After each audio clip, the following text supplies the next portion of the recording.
Nice!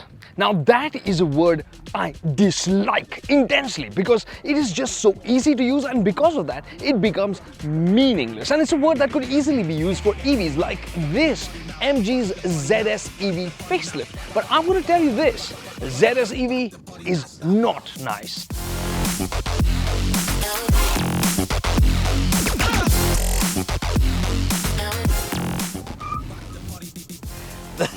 Rolling on from 20 kilometers an hour, we're getting wheel spin.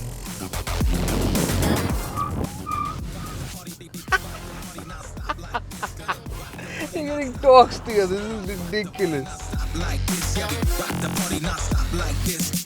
Fun. ZS EV is fun. I want you to remember that because it could get a little complicated to understand why I'm saying that. Like I said, it's properly quick and exciting to drive. The performance is easy to tap into, which just makes it so enjoyable. And the confusing bit are the numbers. Now, this ZS EV costs about 70,000 rupees more than the pre-facelift version, and it is coming with 33 PS more. That's simple. I think that's worth it. But the torque has actually gone down. All this rejigging is because there's a new motor. MG claims that the acceleration times of this ZS EV are the same to 100 as the pre-facelift version. Don't bother with the numbers because this is feeling fun, and that is phenomenal. But this is in sport mode where it's acting ridiculous. The good thing is, now you look at this, up over 100 kilometers an hour, it's still whizzing fast, faster than you would expect an EV2, and if you ask me, it's gonna outrun the ICE counterparts as well. It's quick, it's properly quick.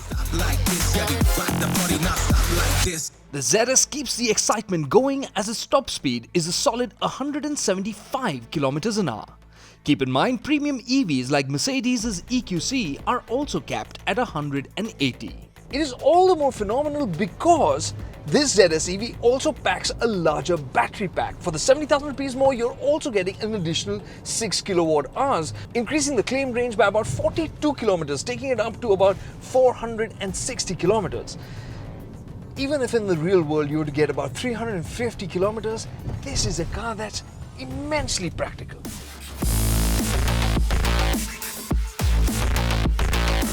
And talking about practicality, out on the highway, this thing would be properly potent because of the torquiness. Overtakes would be super easy, even in normal mode. And yes, you do have 3 modes, the eco, normal and sport being ridiculous. And aside from that, you have KERS, which is kinetic energy, I assume, recovery system. And this basically increases the amount of regen that the motor is doing to slow you down when you lift off the gas. And in the third level, which is the most aggressive, it is pretty easy to use, even out on the highway in the city, and slows you down a fair bit. But according to me, the ZS EV either needed paddles or a more aggressive 4th mode, which would let you do single pedal driving. That is a bit of a miss. But that's just me whining because this ZS EV is something that will make you smile whenever you drive. The ZS EV could end up putting a smile on your face if you've been looking to make a statement without really making a noise because of the way it looks, which is now so much like an EV. You can see the closed off grille, and the charging port, which was really well hidden earlier, is now obvious. And the way it's designed now actually improves access to the port when you want to charge. And aside from that, you can see that the design has changed quite a bit. The headlamps are borrowed from the Aster, and gone is that London Eye LED DRL treatment. Instead, there's something far sharper. And if you look at the bumper here, it's simple design but handsome. EVs really have to work hard to maximize efficiency. For instance, you've got proper alloy wheels here, handsome ones, but they are covered by these wheel covers just to improve that much aerodynamic efficiency. The tire sizes are unchanged, and so are the dimensions. Well, except for the length, which is a bit more than before. At the rear, it's looking sportier, and if you look at the elements, there are more of them. The tail lamp itself now gets that LED DRL-like brow that we've seen on the headlamp, and the stop lights are also LEDs and deeper set, so it has that 3D effect. Lower down, you've got these 4 air intakes, and further down, you've got that diffuser-like design on the bumper. The connection to the Aster is definitely more at the rear than at the front. So, nice? Nah. Head turning? Yeah. Yeah, and this here is for the safety features, because aside from the standard safety kit that the ZS EV came with, like 6 airbags, hill hold, hill descent, now it also gets additional safety features like blind spot monitoring and cross traffic alert. And yes, you get ISOFIX mounts, all adjustable headrests and a new 360-degree camera too. But the video quality of it is not so hot. Also keep in mind that the lane change assist is only a function of the blind spot detection. It doesn't control the steering in any way. But nope, it doesn't get ADAS technology like its petrol-powered sibling, the Aster. And so clearly they have cut corners in some places to get the cost right. But on the whole, if you look at this cabin on the inside, it feels just like the Aster, which is solid and premium. You've got softish materials all over the dash. You've got that bright, responsive touchscreen here, and you have this great digital display for the driver here as well. The new display adds to the ZS's list of wow features, like the panoramic sunroof, the PM 2.5 filter, and the powered driver's seat. The ZS EV is also making a step up in the second row with small details like this.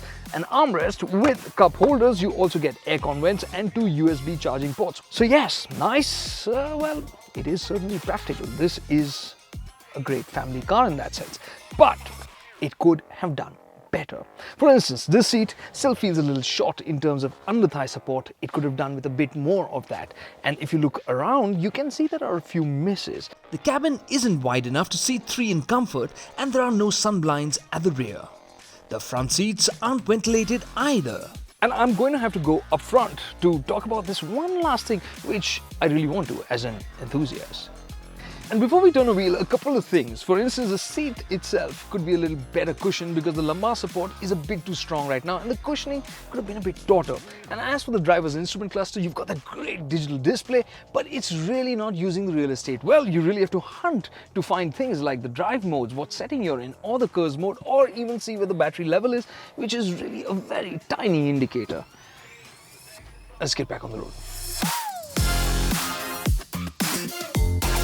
Like the hardware for the driver's display, MG could have put the suspension to better use too. Before I start to nitpick, let me be absolutely clear.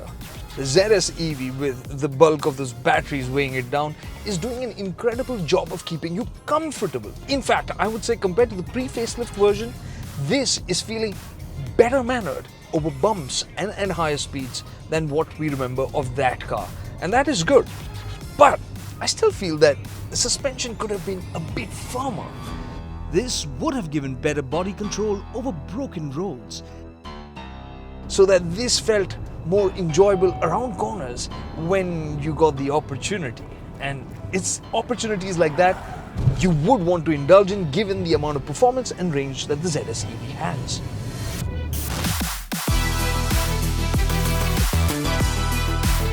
So what else remains? Charging times. The ZS EV, with its additional battery capacity and performance, takes a little bit longer now to charge. Fast charging is 60 minutes now instead of 50 minutes earlier. And in terms of price, it is a bit more expensive, 70,000 for this top-end variant. But you're getting more battery, you're getting a bit more performance, you're getting more features, safety features. So it's justifying that price as well. And even when you compare it to its sibling, the Aster, you find that the ZS EV can feel very convincing. So it's packing in a lot of value too. So this MG is actually practical, fun, offering incredible value, and well, it's nice. Well, it's easy to use, but it's not nice. It's good. Very good.